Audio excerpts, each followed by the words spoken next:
My guest today is Melanie Carmichael. She's costume supervisor for live theatre and opera productions, wardrobe mistress for Celtic Thunder, and she's been principal costume maker for programmes such as Game of Thrones, Krypton, Carnival Row, and the upcoming Amazon series The Wheel of Time.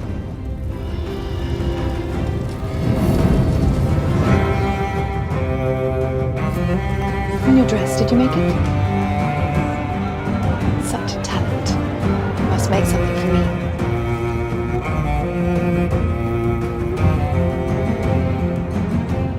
Hi, Mel. Hi, how's it going? Hi, how are you? Really good, thanks. Yeah. Tell me, whereabouts are you? I am in Ballymoney, which is on the north coast of Ireland, up near the Causeway Coast and the Giant's Causeway and all that. Lovely. So, yeah, pretty nice part of the world. So you've been able to enjoy the countryside a bit? Well, yes and no. I'll try and get out once a day to try and do my bits and bobs, and then I do try and walk once a day to go for a good 2-hour walk. Get some fresh air, get some sea air, all that. Sounds good. Yeah. And so you're a costume designer first and foremost, is that right? No, not a designer. No, I just put the things together. I sew things to other things. So it kind of works like the designer will come up with the concept and then they'll bring it to us and we'll make that happen and put it on, and then it ends up. And how did you get into that? Well, I studied theatre studies at university, and this wasn't an element of the course or anything like costume making or anything like that. But I just kind of had a background in theatre, and so then a few years down the line, and a production manager friend of mine rang me and said, "Okay, 2 questions. Do you read music? No. Can you sew? Yes." And so that's really how it happened, and I went in and started doing some alterations and making some costumes for a theatre show, and then suddenly I ended up working on film and TV, and the film and TV industry really started taking off in the north of Ireland. Of course, So what was your first job on film and TV? It was a film called The City of Ember, which was a Bill Murray film. And, I was like, what? Bill Murray in a film?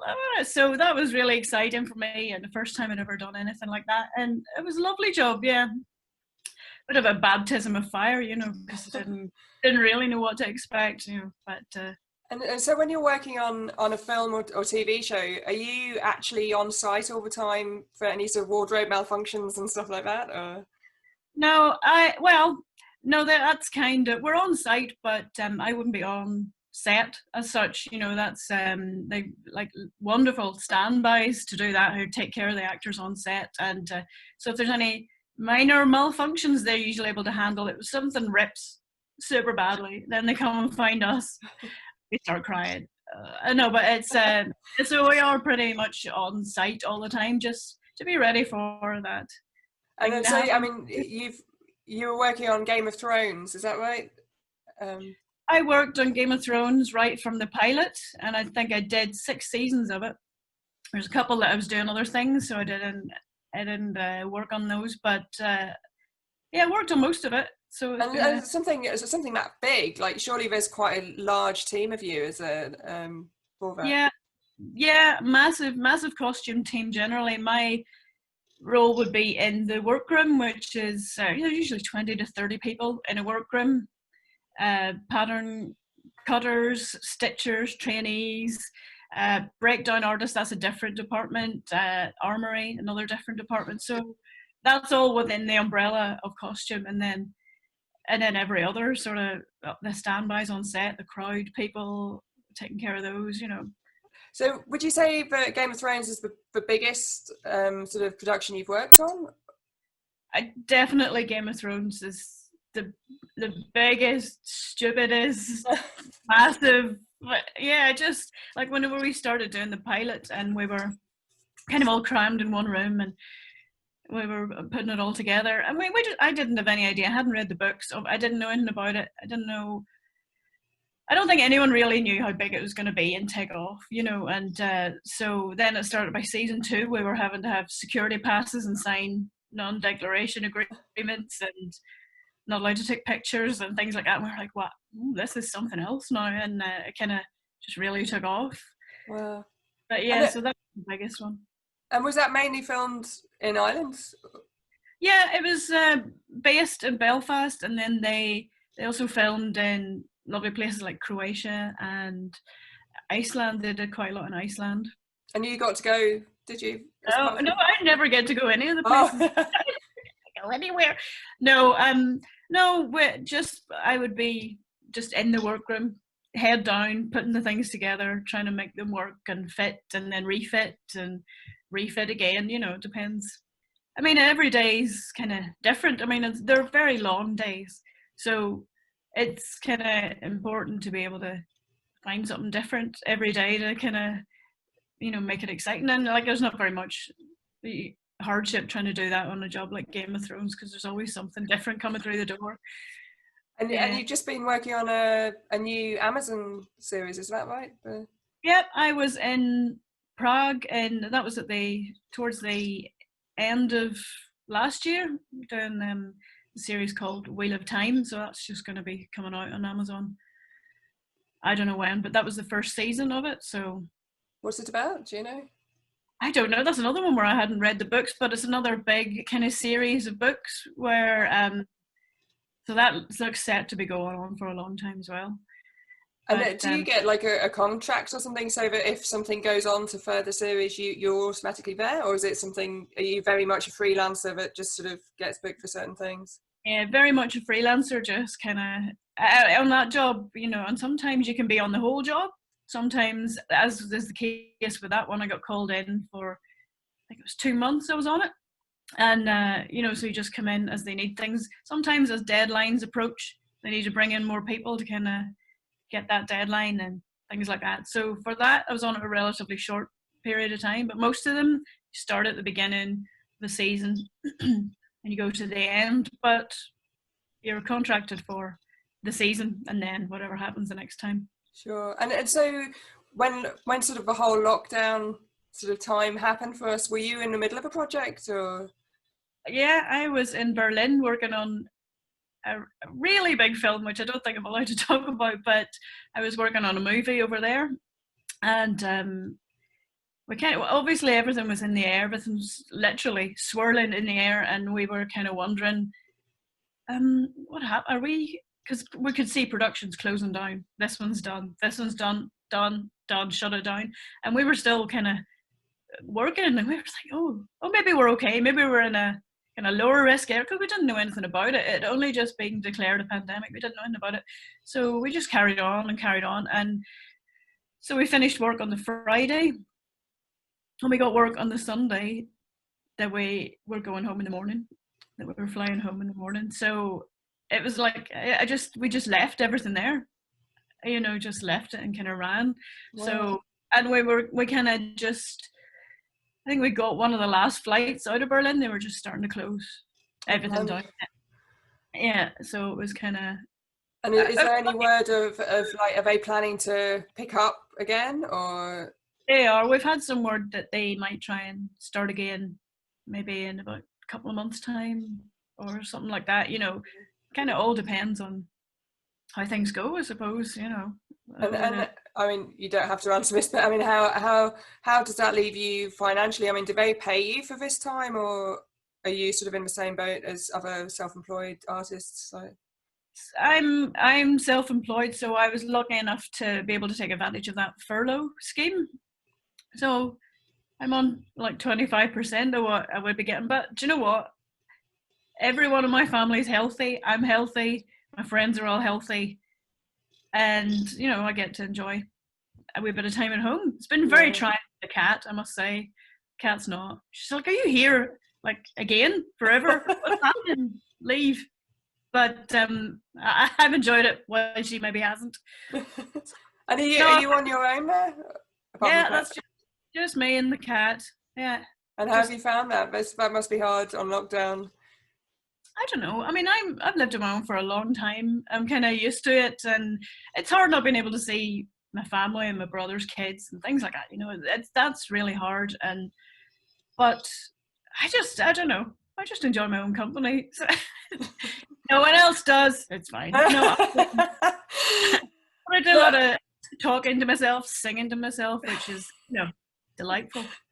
And I mean, do you, I suppose that when sewing is your job, I mean, do you do sewing or crafts at home, or? Oh, God, no. No, and that's it. I do like sewing, but people ask me that quite a lot. I suppose you make all your own stuff?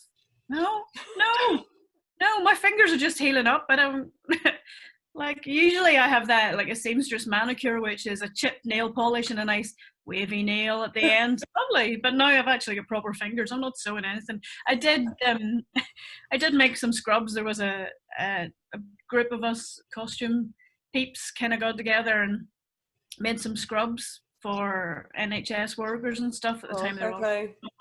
So I did some of those. I've made some masks for people, getting friends and family. But I don't tend to do too much of it at home. So what are you doing to fill your time then? Oh my God, I don't know. There's a lot of sleeping. Been doing a lot of hair cutting. I don't know whether you can see. This looks like, I've joined the bad fringe club in lockdown. I thought, and it was an insomnia thing. I got up the other night and I was like, do you know what? My fringe is getting really long. It's 1 a.m. Let's get this thing cut. And but I didn't have any, I wasn't going to use my fabric scissors, so I'll use the kitchen scissors. You did a good job. That's all right. No, it looks like I cut it with my foot, which is good. But no, I don't have a great history of like doing ill-advised self haircuts, because I once gave myself an undercut. That wasn't good. Somebody went, "Oh, you'd look really cool with an undercut," and I went, "Yeah, you're right. I would look really cool with an undercut." So I had a glass of whiskey one night and shaved it, but and expecting this friend who said that to go, "You look so cool." She was like, "No, that's not that's your idea."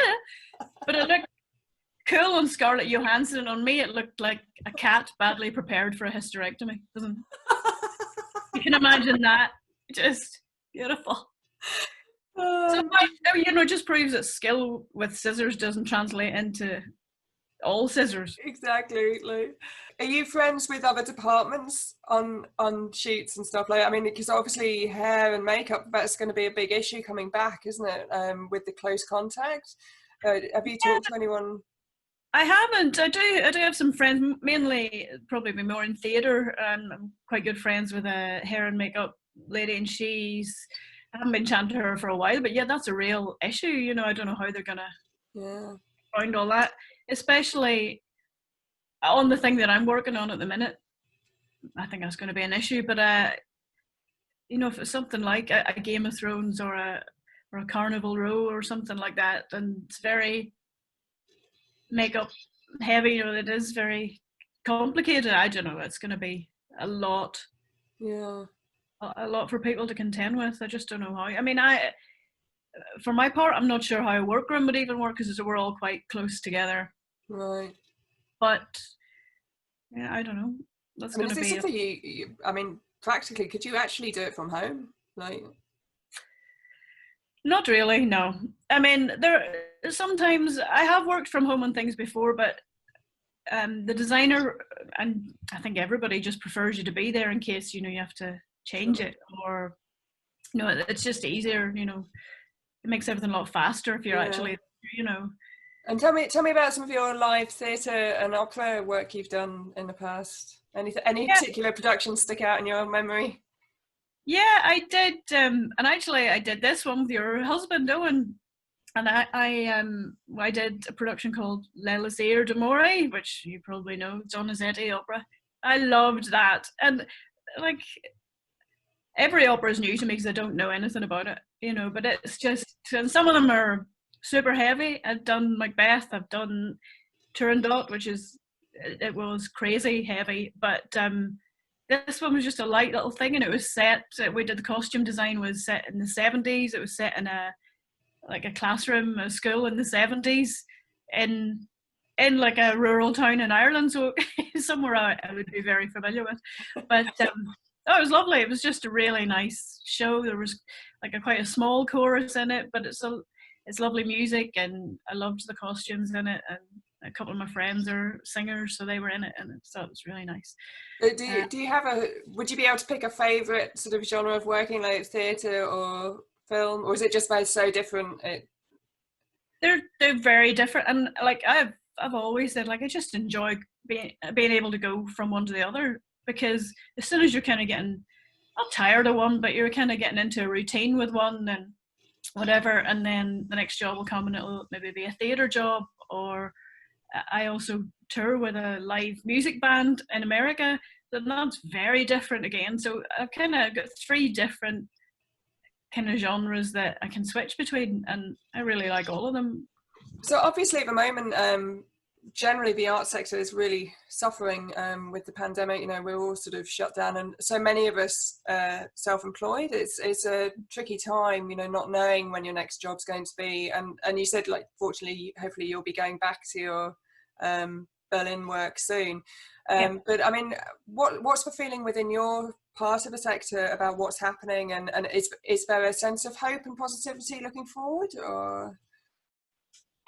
I think there is. I mean, I've been talking to friends of mine who were working on productions here when everything happened, and obviously this big level of uncertainty, and some people were able to be furloughed, some people weren't, so we're having a very difficult time of it. I know friends who had to give up studios, and because they and a lot of time some people are teaching sewing skills, and they've had to just completely ditch that, and now are kind of going, well, I need to find something else. I need to find another creative outlet. And so trying to support those people has been kind of something that I've been interested in. If they're starting up Etsy shops, buying things from them, doing whatever, you know, but people have had to really put the brakes on, and well, they've had the brakes put on for them. They've had to really kind of reassess. But I think there is a general kind of air of positivity when you come back. Like we're all going to be able to kind of help each other out. That's very much the feeling that I get, which is really nice, you know, because sometimes you know you're on different jobs and you don't see these people all the time, and yet everybody's kind of come together to kind of say, okay, well, how can I help you, and how can we work together in this? So that's been a positive thing that's come out of it. But yeah, it's a tough time for everyone. Tough time. You know, but I think it'll come back. I think people will be just so starved of content for a start that they'll just, you know, everything's going to pick up, and hopefully everybody will reintegrate and work, if not the way they were working, find a better way to do it, and kind of that's the hope anyway. Well, Mel, thanks so much for talking to me today. It's been really, really interesting finding out about your job. No worries, my pleasure. It's been great. Thank you so much for inviting me on today. Well, thanks very much. Bye.